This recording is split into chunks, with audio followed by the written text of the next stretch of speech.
estás a punto de caer. Busco tus ojos que no están.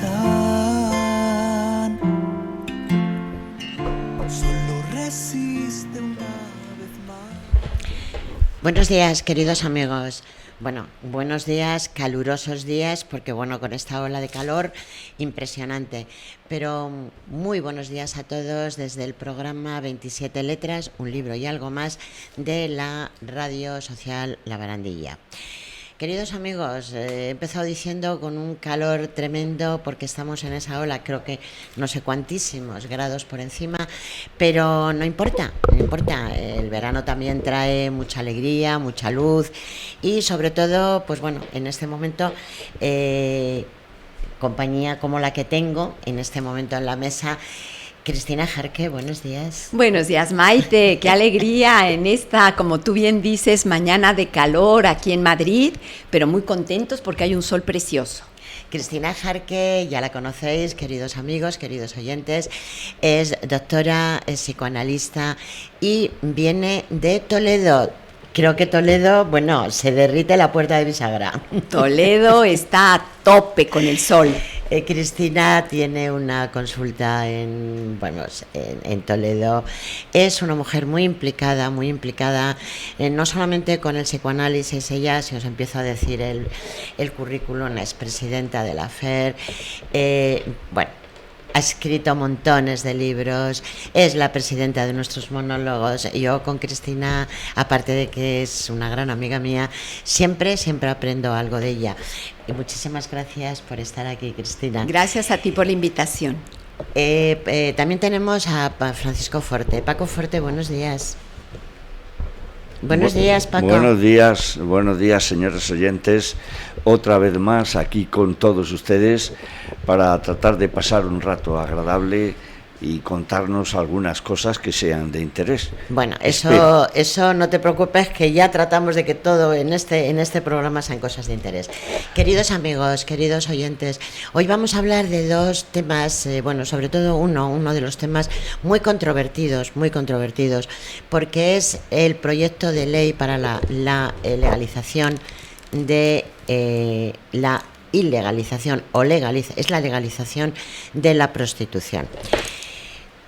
Poder abolir la prostitución es un tema que ha traído mucha polémica, porque el tema en sí ya tiene mucho que hablar y hay mucha gente en contra, mucha gente a favor, pero verdaderamente creo que tendremos que enfocarlo por distintos aspectos. Luego después, en la segunda parte del programa, vamos a nuestro rincón de mujeres olvidadas. Cristina, aquí nosotros nos hemos comprometido a traer a todas nuestras mujeres olvidadas. Así es, Maite, y en esta ocasión vamos a traer a una que a mí me inspiró muchísimo justamente en ti, porque es un quehacer maravilloso el que hacen las enfermeras de todo el mundo, y cuando yo recupero a esta mujer del olvido, pues lo primero que me vino a la cabeza fue Maite Pedraza. ¡Ay, qué rica es! ¿Os dais cuenta que os he dicho al principio que era amiga mía? Efectivamente, vamos a hablar de Isabel Zendal. Isabel Zendal ahora parece, gracias a Dios, que la gente está empezando a conocerla, gracias a nuestra presidenta del gobierno, al haber puesto el Hospital Isabel Zendal, que es uno de los hospitales de referencia en cuestión de vacunación. De hecho, sé muy bien de lo que hablo, que montones han venido incluso de Estados Unidos y han venido para ver cómo se había montado este hospital. Además, lo montaron en un tiempo récord. Pero bueno, gracias a haber puesto este nombre, enfermera Isabel Zendal, muchas personas, muchas enfermeras sobre todo, hemos empezado a hablar de Isabel Zendal, porque como siempre, la historia, a mí ya me comentaron unos amigos que como estaba escrita por hombres, habían omitido a muchas mujeres. No sé si será verdad o no, pero lo que sí es cierto es que poco se había hablado de Isabel Zendal.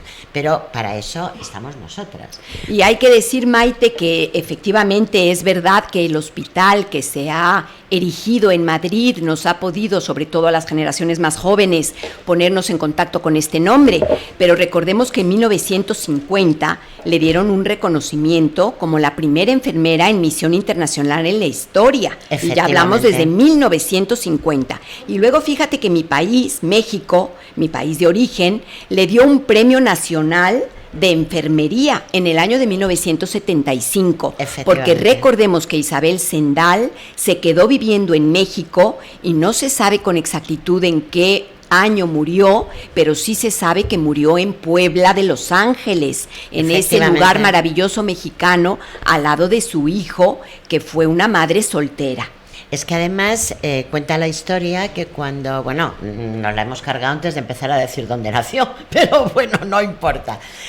A lo que tú estabas diciendo, Cristina, efectivamente cuando muere en Puebla, además ella, fíjate, curiosamente, cuando empieza en la Operación Balmes, ya dice que el sueldo que le tenían que pagar, porque bueno, aparte de que le dieron un adelanto y tal, ella dijo que una parte era para su familia de La Coruña, y otra se la mandaran a ella, porque ella no pensaba, en el momento que ella embarca, no pensaba volver más a España.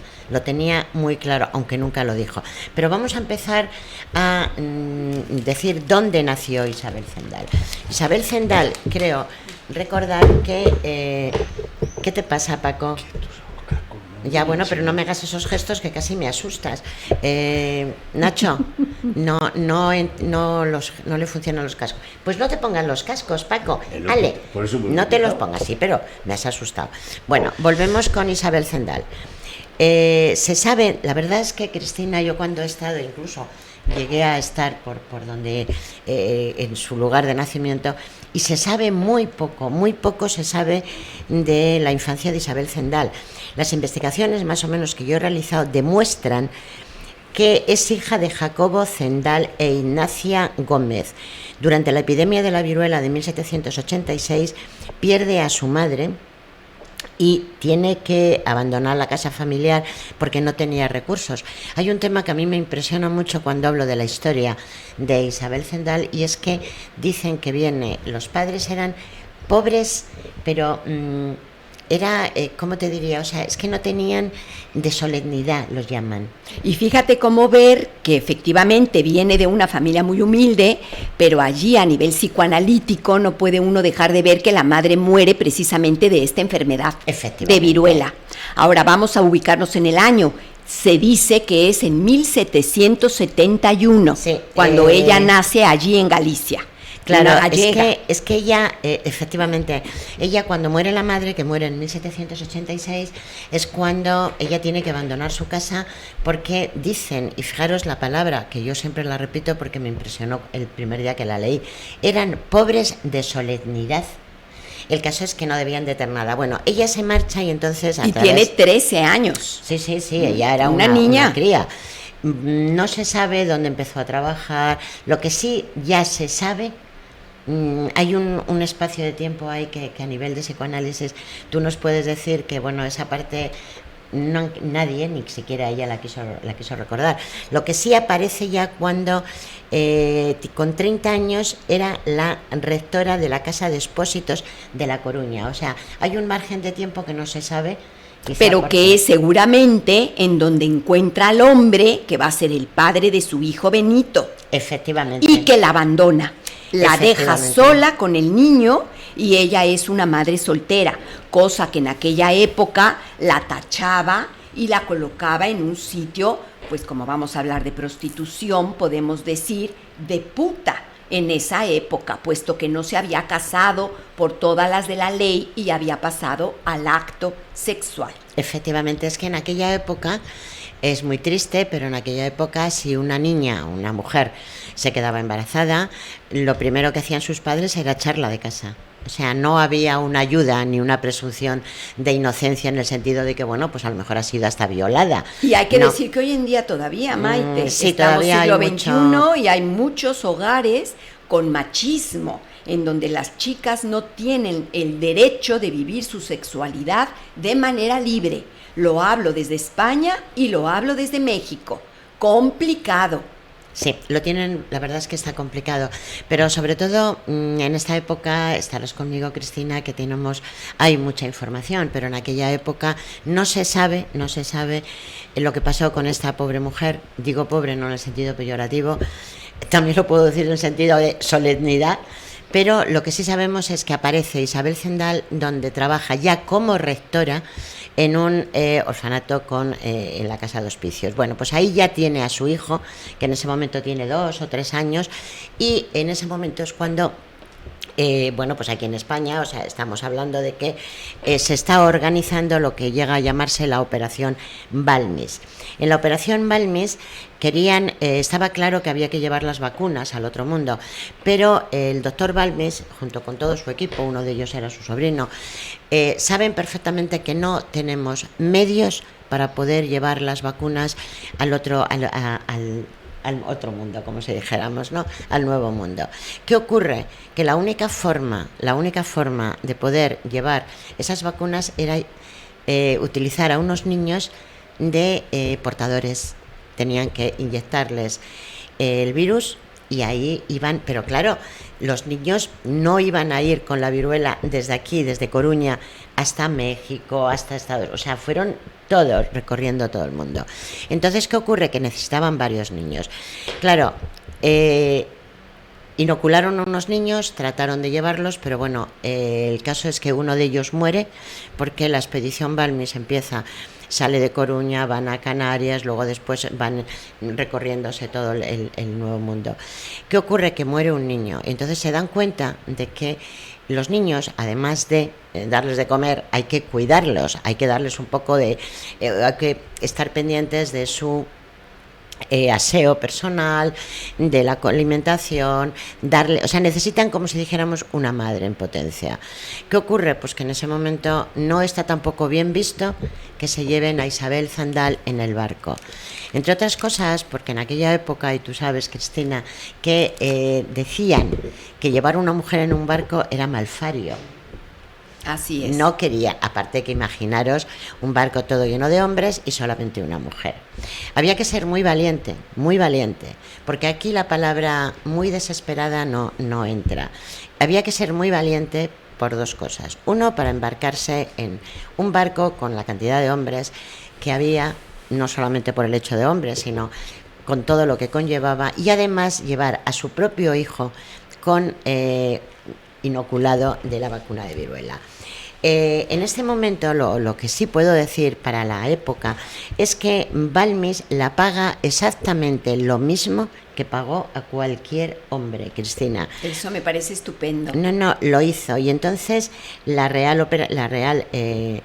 filantrópica de la vacuna, o sea, la Real Expedición Filantrópica de la vacuna, sale desde Madrid a La Coruña y ella va a continuar. Y esto es el 14 de octubre de 1803, es cuando sale la expedición con Francisco Javier Balmis, que fue de director. Aquí les pagan 3.000 reales con destino a su habilitación y un sueldo de 500 pesos anuales. Fíjate qué curioso. Bueno, ella es contratada como enfermera, aunque realmente trabajos de enfermera poco hacían, o sea, porque era un poco más el trabajo de cuidarlo a los niños, aunque también tenía que vigilar estas heridas. Bueno, luego ya, después de los preparativos, salen en el corbeta María Pita, parte del puerto de La Coruña el 30 de noviembre del 1803. Portaban 22 niños, incluido su propio hijo, Benito. Claro, estos niños eran del hospicio, niños abandonados, pero también niños que las familias que no tenían dinero se los daban para que pudieran, a cambio de que les dieran un buen dinero. La expedición, dirigida por Balmis, llega a la capital novohispana el 9 de agosto de 1804. La rectora y los niños se instalaron en el hospicio de la Ciudad de México, tu tierra bonita. Mi tierra, que además hay que hacer un paréntesis, que recordemos todos que en el año de 1520, cuando fue conquistada por Hernán Cortés, una de las pestes que terminó con el gran ejército de los indígenas aztecas fue la viruela. Efectivamente. Entonces, fíjate nada más qué interesante que 3 siglos después estaban llevando por fin la vacuna que había matado a tantísimos millones de aztecas en aquella época. Hombre, es que, Cristina, la viruela ha sido la enfermedad más mortífera de la historia. Estaba apodada como el ángel de la muerte. La viruela azotó al planeta durante milenios y se estima que mató a 1 de cada 12 personas antes del descubrimiento de la vacuna. Allí en los aztecas se cuentan 3 millones de muertos durante la conquista por la viruela. Efectivamente. Bueno, pues Isabel Zendal, madre soltera, como bien hemos dicho, luchadora por naturaleza y con un mérito tremendo en aquella época. Ella, a base de esa tenacidad, llega a ser la rectora de la Casa de la Coruña y fue precisamente allí donde salieron esos 22 niños que os acabo de decir. Por aquella época no se conocía de ninguna de las maneras cómo podía la vacuna poder sobrevivir. Es que la travesía era muy larga, no había condiciones, y entonces fue cuando empezaron a pensar, y esto lo hizo Balmes, que tenía que llevar a los niños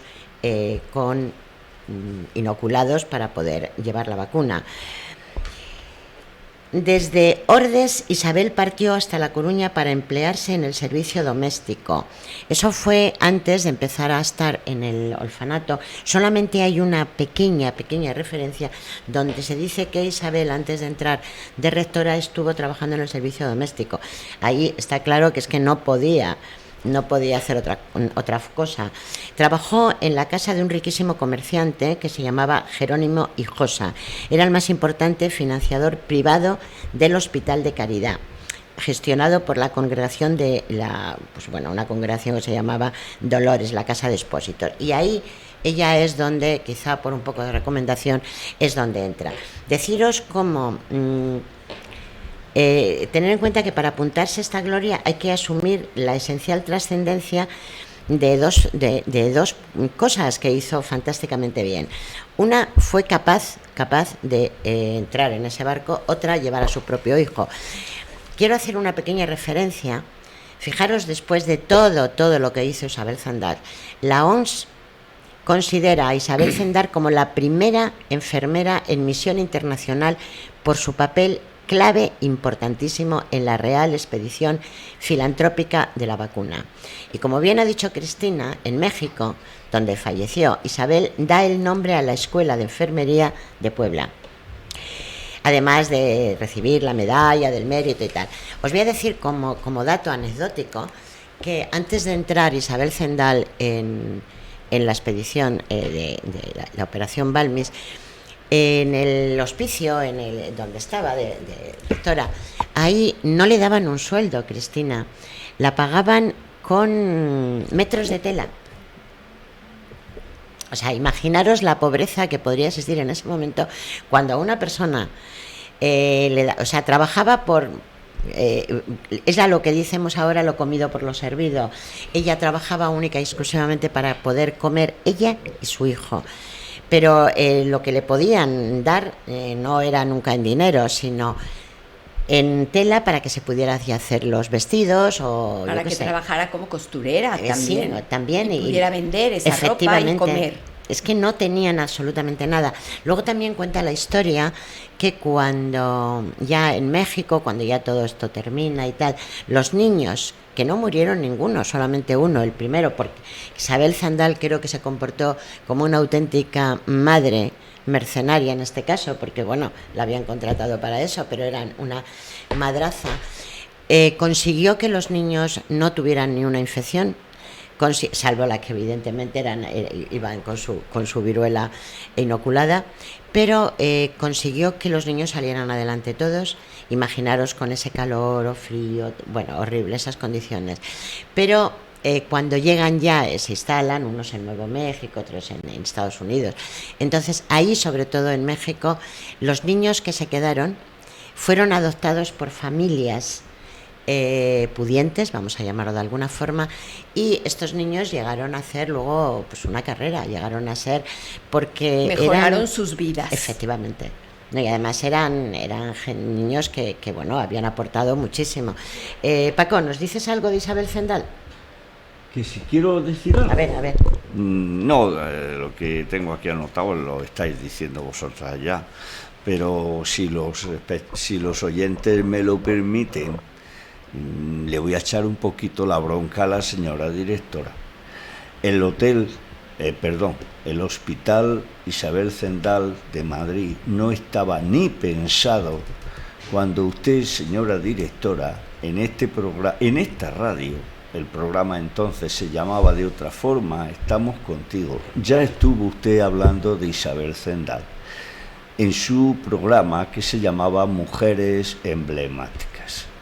No sé si acaso fue la Comunidad de Madrid quien se copió de su programa para ponerle el nombre a los... Bueno, señores oyentes, queridos amigos, ¿os dais cuenta? Como siempre traigo amigos que efectivamente tiene razón. Ya por suerte, antes de la...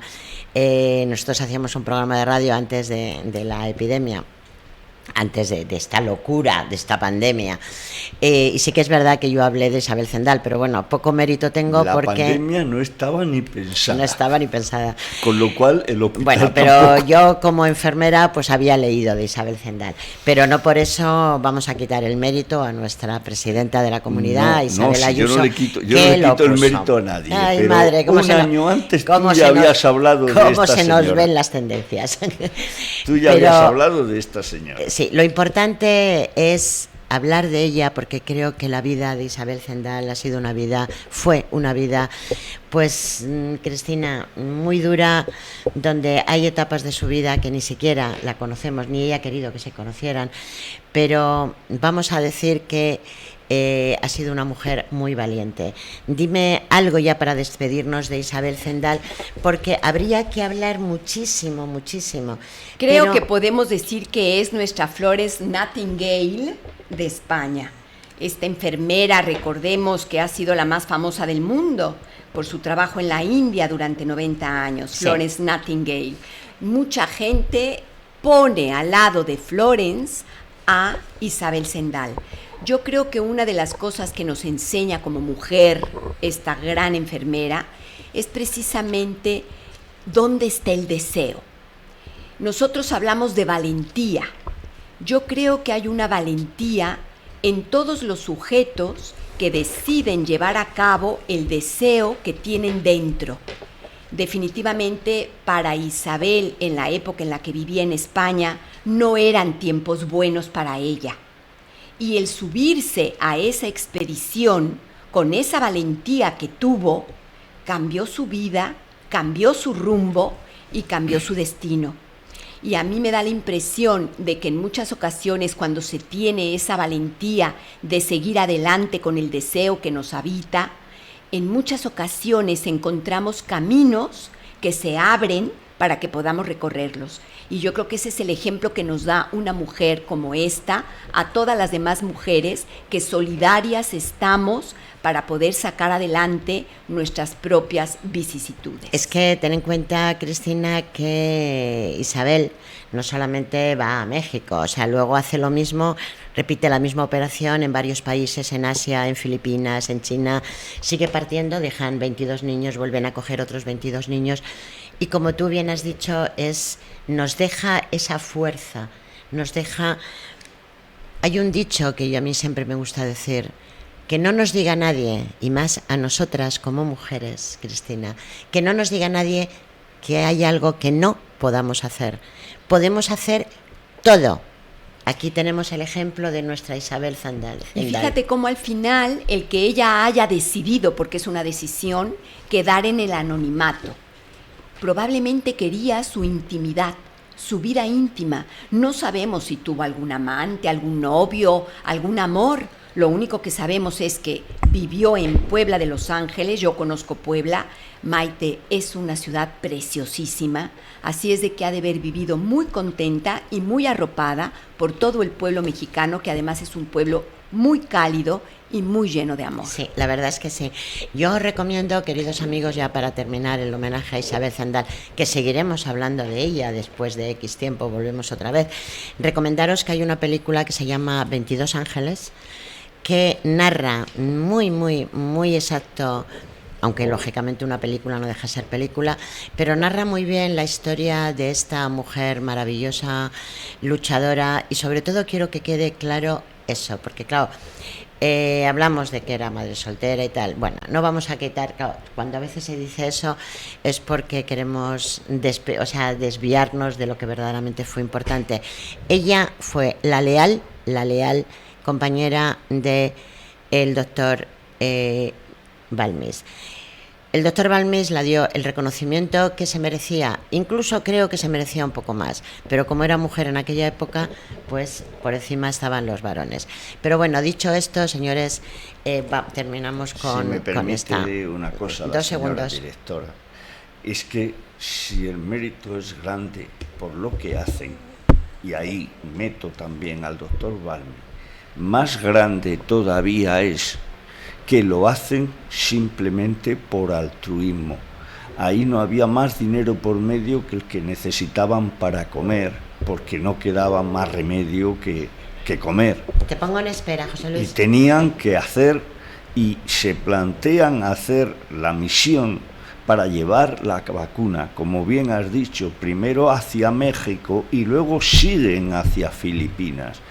Es decir, lo que hoy, con tantos aviones y tanto queroseno, no hemos tenido capacidad de hacer, o no ha habido quien lo quiera hacer, como es repartir la vacuna contra el COVID por todo el mundo. Ya sí, pero es que ahora la época... Ellos lo hicieron, y fíjate con qué poquitos Claro, medios. pero es que la época que tenemos ahora, quizá porque tenemos tantos medios, pues agudizamos menos el intelecto para poder hacerlo. No, queridos, es peor que eso. Bueno. Es que hoy se hacen más cosas por egoísmo y por interés, y nunca por el altruismo. ser humano, por desgracia, es egoísta. Pero lo que ocurre es que, bueno, pues yo tengo que defender lo mío, Cristina, y yo creo que las enfermeras, esto es una profesión que es vocacional, no podría ser de otra forma. Vamos a cambiar de tercio, como si dijéramos, y vamos a pasar a hablar un poco de la reforma de ley, o sea, del proyecto exactamente de ley que hay ahora para legalizar la prostitución. Cristina, vamos a hablar un poquito, pero va a entrar en antena el doctor José Luis Pedreira Massa. El doctor Pedreira Massa, aparte de que es un gran amigo mío, yo le adoro, pero no solamente como médico, sino como persona, porque tiene esa humanidad, que yo siempre digo que un médico no es buen médico si no es buena persona, y eso es lo que tiene el doctor Pedreira. Él, aparte de eso, ha estado de jefe de psiquiatría en el Hospital del Niño Jesús muchísimos años, y es escritor, ha escrito montones de libros. Ahora está en el área de sanidad a nivel político. Yo siempre le digo, José Luis, ¿te da tiempo a todo, corazón? Se ve que le da tiempo. José Luis, buenos días.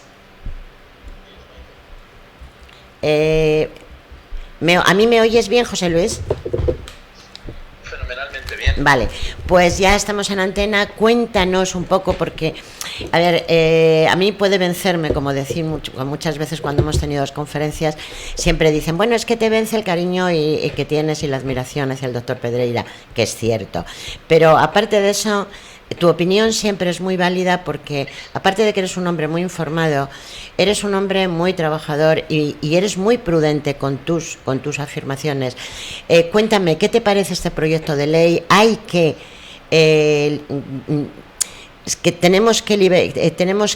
hacemos con la prostitución? Ese proyecto de ley va a salir. ¿Tú estás de acuerdo en que lo hagan? Que no? A ver, cuéntanos un poco. Bueno, lo primero es dar las gracias por tus palabras, como siempre, cariñosas y fruto de la amistad fundamentalmente. En relación al proyecto de ley, bueno, yo creo que algo que tenía que salir, los países más desarrollados y que hacen más políticas de igualdad, como son los países nórdicos, están en esa línea. La prostitución es una línea de explotación de la mujer. Para mí no hay trabajadoras del sexo, para mí hay mujeres explotadas por el sexo. Y desde esa perspectiva, cualquier tipo de explotación debe ser eliminado. No solo es prohibir, no es prohibir la prostitución solamente, sino prohibir y atacar y buscar y perseguir a los proxenetas, a las personas, por llamarles de alguna manera, ¿verdad?, a los tipejos que explotan a las mujeres a través del comercio sexual, y sobre todo, y lo que es más importante, es la liberación y reconocimiento de la mujer en su capacidad de decisión a la hora de aceptar o no aceptar cualquier tipo de relaciones sexuales. Y por lo tanto, también hay que perseguir a los puteros, porque los puteros son con los que, con su falso discurso pseudoprotector, ¿verdad?, lo que están haciendo es mantener la explotación de la mujer. Y todo lo que sea explotación de una persona humana por otra persona humana es absolutamente reprobable. Estoy totalmente de acuerdo contigo, José Luis. Yo entiendo que hay personas que pueden tener la libertad de dedicarse, en este caso, a la prostitución, si es que ellas así lo quieren, pero lo que no puede ser es que legalicemos, como tú bien dices, a unos puteros que lo único que van a hacer es aprovecharse precisamente de estas mujeres. Yo no creo que la solución a todo este problema, que es un gran problema, no solamente por el tema físico, sino también es el tema psíquico. Estas mujeres están completamente abandonadas psíquicamente, están a merced de esta serie de delincuentes, por llamarlos de alguna forma. Pero yo no creo que sea la solución, efectivamente, que vayamos a... ¿Qué pasa? ¿Que si lo legalizan esto va a estar mejor? Claro, es que la legalización lo único que haría sería al final normalizar la situación de dependencia de la mujer de un grupo, de lo que sea, sean de las madame o sea de les monsieur, ¿verdad?, pero de una u otra manera estar abducidas frente a la dependencia de alguien y sin embargo la explotación de su cuerpo. Desde esa perspectiva, la legalización no es la salida.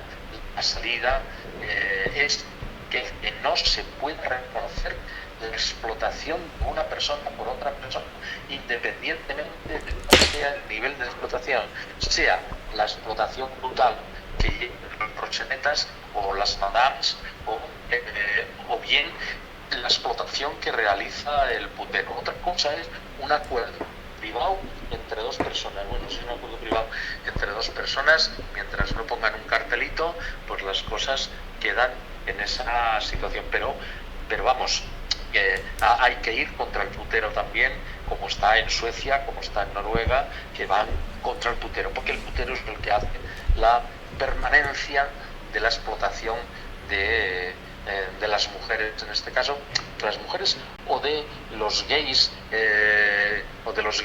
en la prostitución masculina, ¿no? Sí, sí, la prostitución es...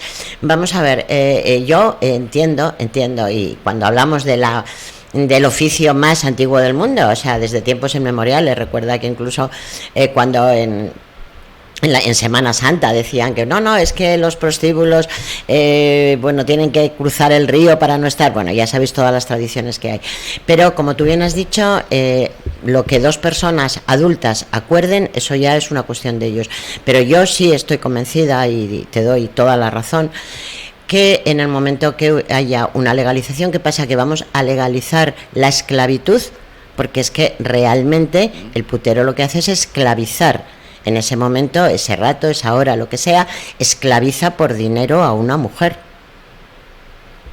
Sí, totalmente. José Luis. Y absolutamente. Pero esto lo podemos hacer no solamente, te quiero decir, lo podemos extrapolar no solamente a las mujeres, también efectivamente a la prostitución masculina, lo podemos extrapolar incluso ahora mismo a niños, niñas que se están prostituyendo. Eso ya sé que eso es una vergüenza. Es que si hablamos de prostitución también tenemos que hablar de trata de blancas. Todo eso está dentro del proxenetismo, claro, dentro de la explotación, de la explotación clandestina de las mujeres, de los niños, de la inmigración ilegal. Muy bien, José Luis, te lo agradezco muchísimo, muchísimo tu opinión, porque no solamente para mí tu opinión es válida, sino además nuestros oyentes, y aquí mismo en la mesa que tengo a la doctora Cristina Jarque, psicoanalista, está diciéndome con la cabeza que sí, que está completamente de acuerdo. José Luis Corazón, te llamo para que el próximo programa estés con nosotros. Vale. ¿De acuerdo? Venga. Un besito muy fuerte y muchísimas gracias por entrar. Muy Gracias. Venga, ahorita. Bueno, esta es la opinión de un experto como puede ser el doctor Pedreira. Vamos a hacer unos segundos, no mucho porque el tiempo se nos va, en fin, hay que hacer un poquito de publicidad. Queridos amigos, estamos en el Hospital de Día Lazma, las instalaciones del Hospital de Día Lazma. El Hospital de Día Lazma es un hospital para pacientes de problemas de salud mental, problemas graves, menos graves, y aparte de su gran profesionalidad que tienen, es unos profesionales como la copa de un pino, es la forma que tienen de tratar al paciente, no solamente como médicos, sino, como he dicho antes, como humanos. Y aquí, desde luego, los pacientes encuentran ayuda a sus dolencias, pero también cariño. Dar las gracias al hospital, a SISPA, con su cantidad de residencias para la tercera edad. Gracias, chicos de Asispa, porque las residencias de pertenecientes a Asispa son las casas de las personas que viven allí, no son usuarios residentes, no, ellos se van a vivir allí y allí encuentran no solamente si necesitan cuidados, necesitan cualquier cosa, lo van a encontrar, y sobre todo encuentran algo que cuando se tiene unos años y entramos en lo que dicen la tercera edad, se necesita mucho cariño y mucha comprensión, y estos profesionales los dan. Gracias también a Corazón y Manos. Corazón y Manos siempre, cuando hemos tenido eventos, cuando necesitamos algo, siempre nos ayudan. A CLECE, que os voy a contar de CLECE. CLECE da trabajo a los más necesitados, gente con discapacidad, siempre están ahí. El otro día estuvimos en un evento y ahí está siempre CLECE. Y también quiero dar las gracias ahora a los Rotary, que nos dieron el premio en el Club Mediterráneo esta semana pasada, el Premio Internacional Unido por la Paz del 2022. Gracias, amigos de Rotaris. Y ya para terminar de todo este tipo de... Tengo que decirlo, Cristina, tenemos el teléfono contra el suicidio. El teléfono contra el suicidio es un proyecto de hace montones de años que se ha sacado a través de voluntarios de la Barandilla. Es el teléfono 911-385-385. 911-385-385. Este teléfono es gratuito. Y desde hace, insisto, 4 años creo que llevamos ya con este proyecto, son muchas las llamadas que diariamente se reciben pidiendo ayuda. Ayuda porque necesitan saber que hay alguien detrás. Cuando tienes un mal pensamiento y consideras que la vida no merece la pena, nosotros estamos ahí. Gracias, amigos, gracias, queridos compañeros voluntarios del teléfono contra el suicidio. Gracias a Nacho, muchas gracias, como siempre, un amor con todos tus cables. Estás ahí como la dama de Elche, con tus cablecitos. Muchas gracias. A mí, antes de que vayamos a terminar, sí me gustaría comentar en relación a este tema tan polémico de la prostitución, que hay que tener en cuenta que desde el punto de vista del psicoanálisis también escuchamos al otro colectivo. Y el otro colectivo es precisamente el colectivo de las prostitutas. Hay muchas prostitutas que han alzado la voz en su colectivo y también personas vulnerables de LGTB que se dedican a la prostitución, diciendo que ellos van a ser muy afectados. Hay 400,000 personas en España que se dedican a esta profesión. Les guste o no les guste llamarles trabajadoras sexuales, este colectivo así es como se enuncia. Y hay algunas personas que lo hacen de manera voluntaria y no están cogidas por mafias ni por ningún tipo de gente del narcotráfico o de trata de blancas, sino que lo hacen a partir de un deseo propio. Podemos encontrar gran cantidad de personas que hablan de ello y desde el psicoanálisis también le damos voz a estas personas porque también son importantes. creo que tenemos que tener la posibilidad de escuchar varias versiones, no nada más una, y creo que no hay una sola respuesta. Es un problema social grave, importante, y no creo que va a tener una única solución. Yo es que creo, Cristina, que yo soy muy prudente, sobre todo con este tema, porque efectivamente yo por encima de todo defiendo la libertad del ser humano de escoger la profesión que tú quieras. Exacto. Yo lo que critico, lo que censuro, lo que no tolero es la explotación. Lo que pasa es que la gente explota no nada más a las prostitutas. Hay empresas cuyos amos explotan a sus trabajadores. Recuerda que aquí en España tenemos un dicho que dice, se trabaja como chino. Es que yo creo, a ver, está claro que cuando hablamos de explotación, cuando hablamos de esclavitud, esto se puede extrapolar efectivamente a profesiones. No hay que irnos tan lejos, das la vuelta y, por ejemplo, hace muy pocos años en el campo se explotaba a las mujeres trabajando de sol a sol. Isabel Zendal, que hemos hablado antes de ella, era una mujer que se la explotaba trabajando la pagaban con un trocito de tela. Es decir, yo siempre voy a censurar lo que sea explotación y lo que sea, ¿cómo lo definiría? O sea, como una falta de respeto al derecho del otro. Efectivamente, o sea, una esclavitud. Eso. En este momento estamos hablando de la prostitución. Yo no sé si es bueno que la legalicen o no. Yo creo que no es bueno. Yo estoy en contra de que legalicen una profesión que no es una profesión. Que no es una profesión. Entonces, no, es que me están entrando llamadas aquí en la radio de, personas en este caso que quieren aportar. Lo que quiero decir es que todo lo que hagan dos personas adultas que firmen un convenio o que firmen un papel, yo nunca voy a estar en contra. Yo sé que hay incluso gente joven, que no soy quien para juzgar, gente joven que por comprarse un bolso de Vuitton, pues ese día, en fin, se prostituyen así claramente. Pero también sé que incluso dentro del matrimonio hay muchas mujeres que están prostituidas única y exclusivamente por vivir cómodamente.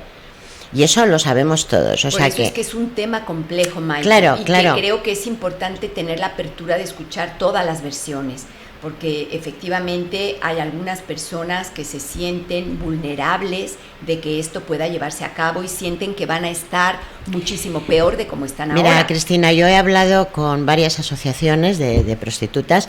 Una de ellas iba a venir hoy aquí, por razones de agenda no han podido, pero seguiremos con este tema otros días. Y a mí me comentaban que si las legalizaban, vamos a ver, si tú legalizas una profesión quiere decir que tienen que cotizar a la Seguridad Social, eso está claro.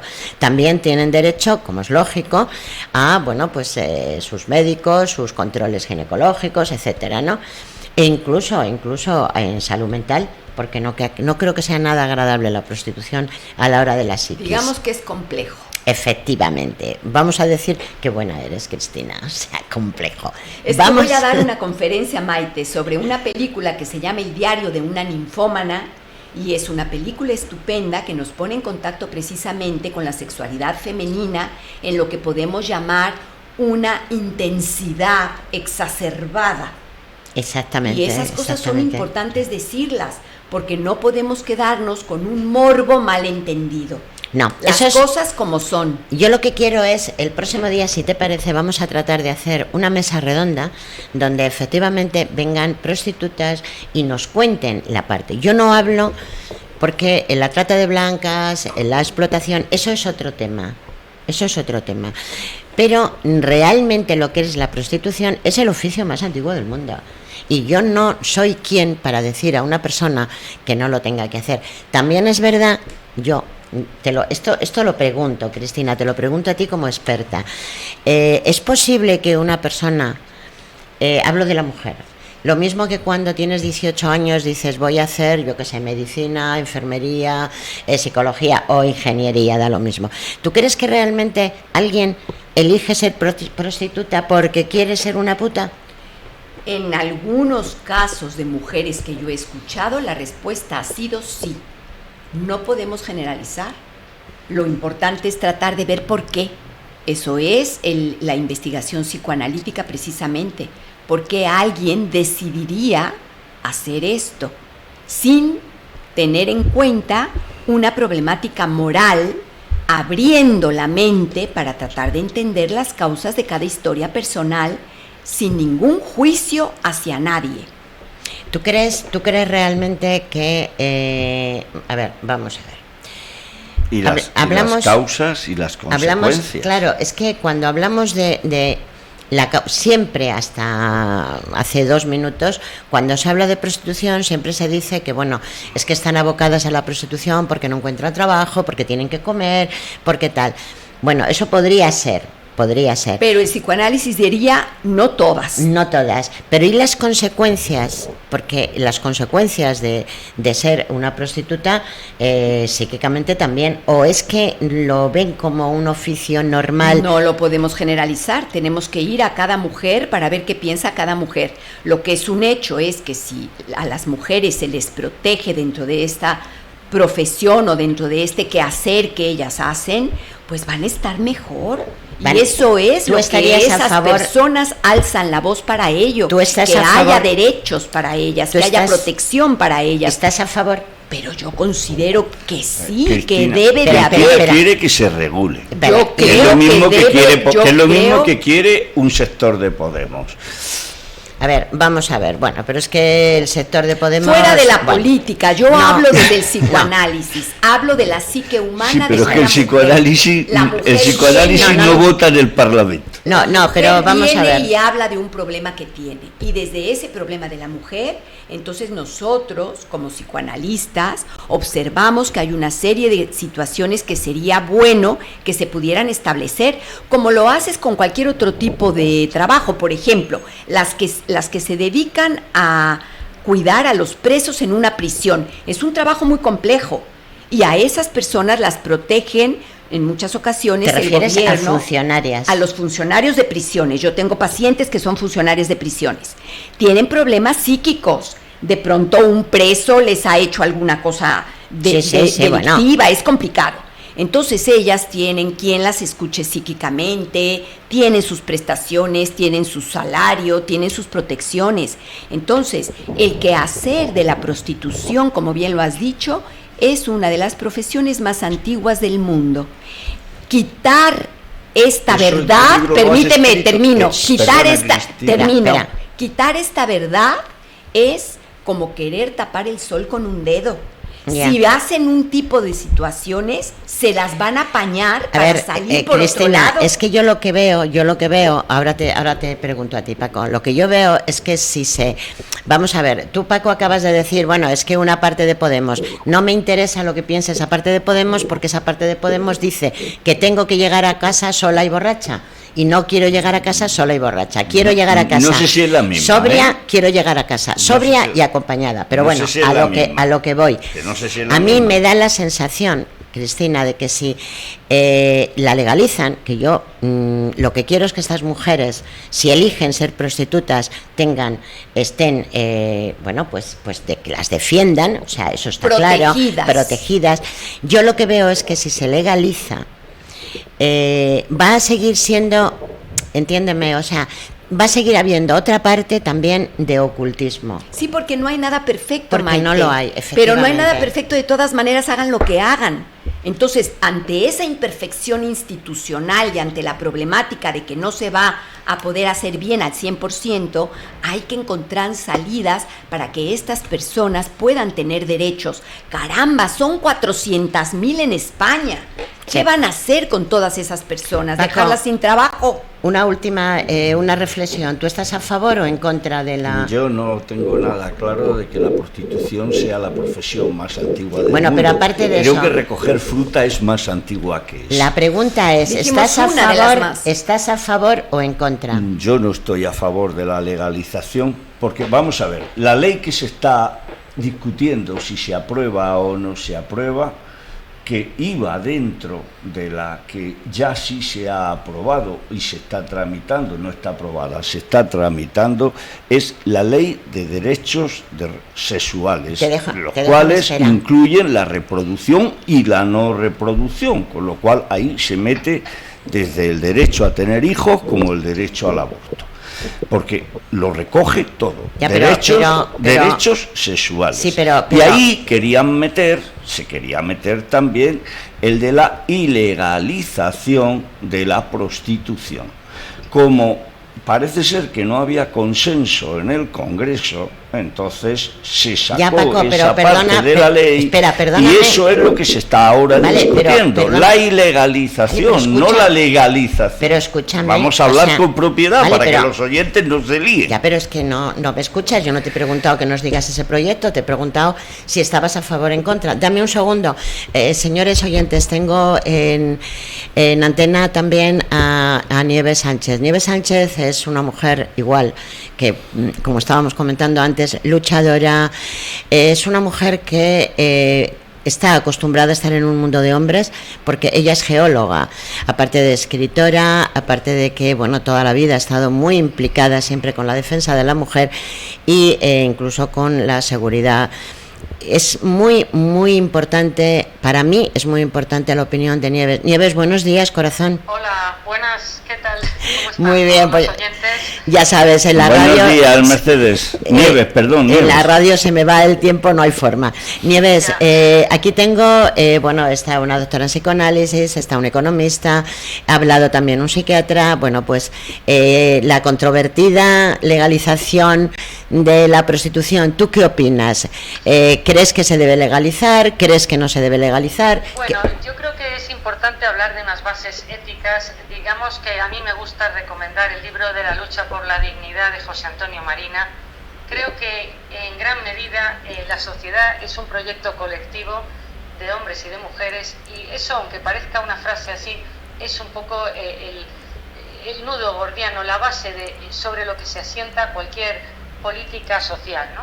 Entonces, en este caso, de lo que se trata es de que todas las mujeres y los hombres también, por supuesto, tengan la dignidad que se merecen, ¿no?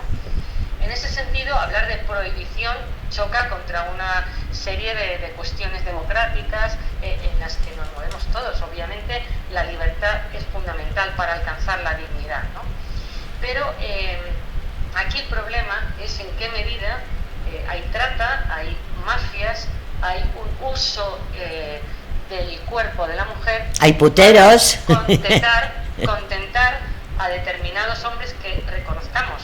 Muchos de ellos son salvajes, en el sentido de la palabra, ¿no? Se parecen más a los animales, ¿no? En este sentido, creo que hay que luchar porque haya cada vez más una conciencia social de un respeto y de unos derechos humanos que toda persona se merece, ¿no?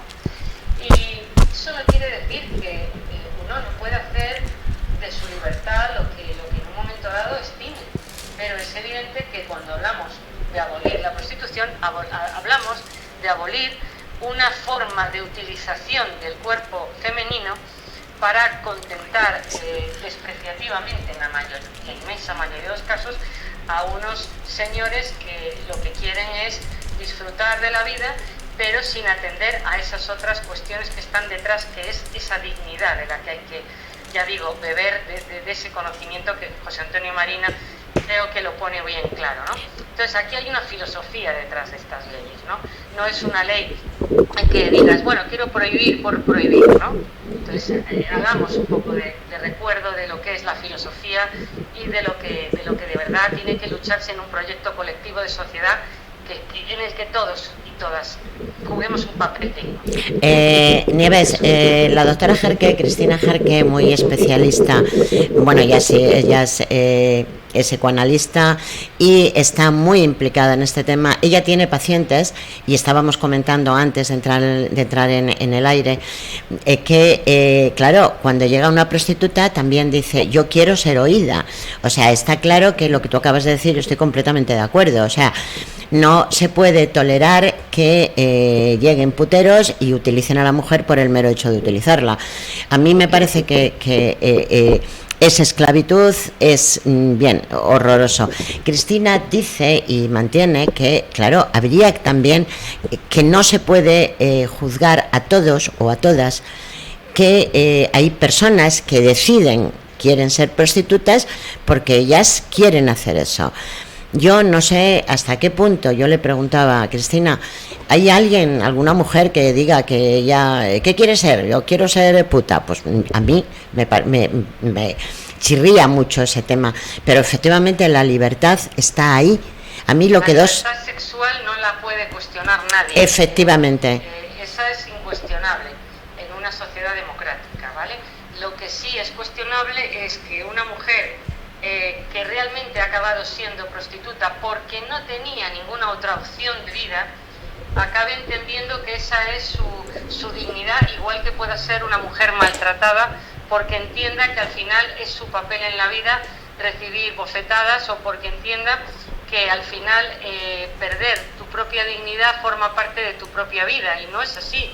Entonces, lo que hay que dar es instrumentos a todo el mundo. Eso es. Para que alcancen esa dignidad como derecho básico de toda persona, de todo ser humano, ¿vale? Por tanto, también en la medida en que culturalmente pues se pueden hacer salvajadas como extirpar un clítoris, nosotros estamos para decir no, la dignidad de las mujeres está por delante de eso. Claro, pero es que puede haber una asimilación de conceptos que una mujer puede acabar entendiendo que es lo mejor para ella. Claro, pero es que tú imagínate, lo pueda entender. Imagínate Ahora, lo que acabas de decir, o sea, que a unas mujeres, unas niñas, por el mero hecho de que dicen que eso es cultural, tengan que sufrir una ablación. Entonces, lo que eso está claro es, es vamos. que tiene que haber un proyecto colectivo de sociedad. No me vale el individualismo como decir, no, bueno, que cada uno elija su camino. Bueno, que cada uno elija su camino en la medida que la sociedad te permite elegir el camino que tú quieres. Es decir, claro, hay libertad, pero en la medida que haya una oferta de caminos donde uno pueda al final tener oportunidades de elegir. O sea, entonces, en la medida en que alguien en el camino diga, no, pues es que yo soy más feliz haciendo esto, nadie se lo va a prohibir, eso que quede claro, esto está por encima. Ahora, en la medida en que ponemos otros caminos, una intelectualidad como valor, un conocimiento que hay que adquirir, una igualdad de oportunidades real para hacer otras cosas, bueno, pues cada uno elegirá su dignidad. Ahí sí podremos decir que eres digno o digna. El problema es cuando no tienes otra opción más que meterte en una furgoneta que te lleven a un sitio desconocido, te encuentres ahí con hombres que, bueno, en fin, no sé qué término usar, pero te puedes encontrar con unas secreciones fisiológicas que realmente no tengan nada agradable ni nada que te pueda enriquecer como persona, porque evidentemente la sexualidad disfrutada, esa es una cosa lógica a la que todos aspiramos, pero esto no sé si llamarlo así. No, eso no tiene nada de sexualidad, eso tiene algo que se llama, voy a ser fina, se llama brutalidad. Siento, pero eso no es dignidad. Muy bien. Otra cosa. Te lo agradezco muchísimo, Nieves, tu opinión para mí es muy válida, creo que has aportado algo muy importante a la mesa, que ha habido un momento que aquí estábamos, que unos decíamos que sí y otros que no. De verdad que la sociedad resiliente has aportado prudencia. En la que todos los riesgos, los sociales, yo que me dedico a la gestión de riesgos, claro. Siempre digo que al final todo lo que se haga, al final gestiona un riesgo.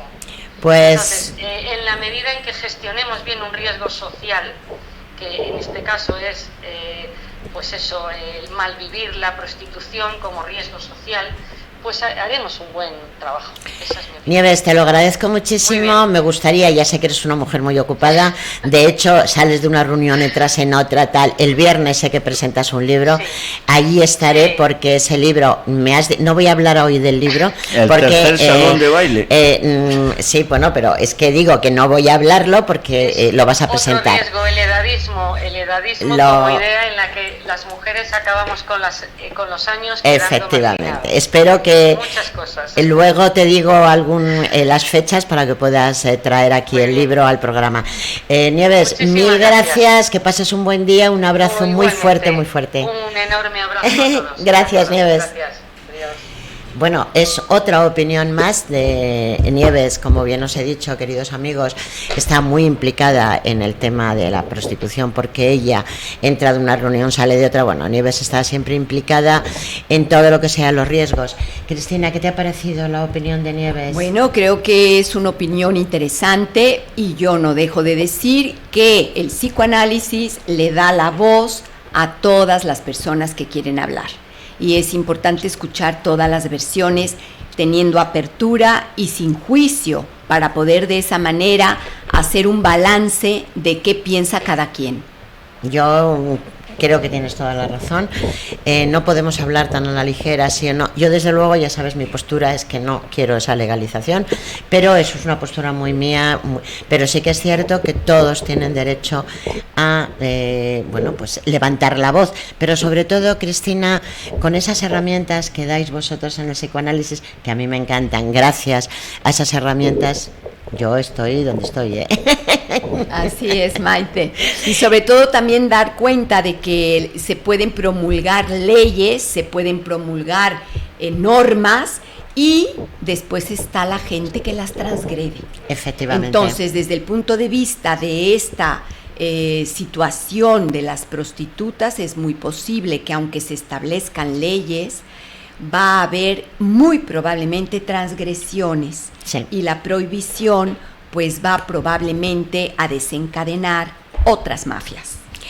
Nos queda nada, estamos ya fuera de tiempo, porque ya me está diciendo Nacho que a ver qué estoy haciendo, estamos fuera de tiempo.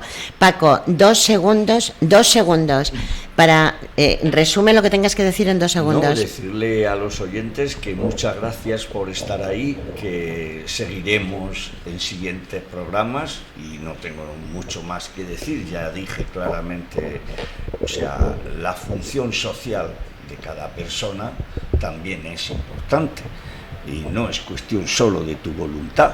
Yo podía tener voluntad de quemar bosques, pero no está permitido. Ya, muchas gracias por tu opinión, como siempre también válida. Cristina, una última reflexión. Bueno, pues decir que es un tema polémico, es un tema que sigue en la mesa, es un tema en el que tanto mujeres como hombres estamos coludidos. Recordemos que desde el punto de vista del psicoanálisis, la sexualidad humana está acogida de los fantasmas del campo perverso, eso no lo puede cambiar nadie, y entonces algunas personas pasan al acto esas fantasías, esos fantasmas, y otras simplemente se quedan con ello en la mente. Creo que tenemos que abrir la posibilidad de hablar de la sexualidad humana, que es un tema maravilloso, no solamente desde Freud, sino, como te decía, sobre todo encauzarnos hacia la sexualidad femenina con temas complejos como es la ninfomanía y como es también los fantasmas de prostitución, que no solamente son fantasías masculinas, también son fantasías femeninas. Sí, por supuesto, la fantasía no tiene sexo. Eso puede ser masculino, femenino, etcétera. Señores, ya sabéis que en la radio se nos va el tiempo, vamos, de una forma increíble. Espero que os haya gustado ese programa. Ya sabéis que tenemos el WhatsApp, el buzón, donde podéis decir si queréis algún tema en especial. Daros las gracias por estar ahí. Gracias a la mesa, a Cristina, Paco, a Nieves, que ha intervenido telefónicamente, al doctor Pedreira. Y yo, ¿qué queréis que os diga? Pues hasta el próximo programa, un besote, desearos lo mejor del mundo, que no paséis mucho calor. Yo hoy estoy pasando aquí mucho calor, gracias al abanico que me acaba de regalar Cristina, que me lo ha traído de Grecia, que me está dando la vida. Muchísimas gracias por estar ahí. Un besote muy, muy, muy fuerte de Maite Pedraza.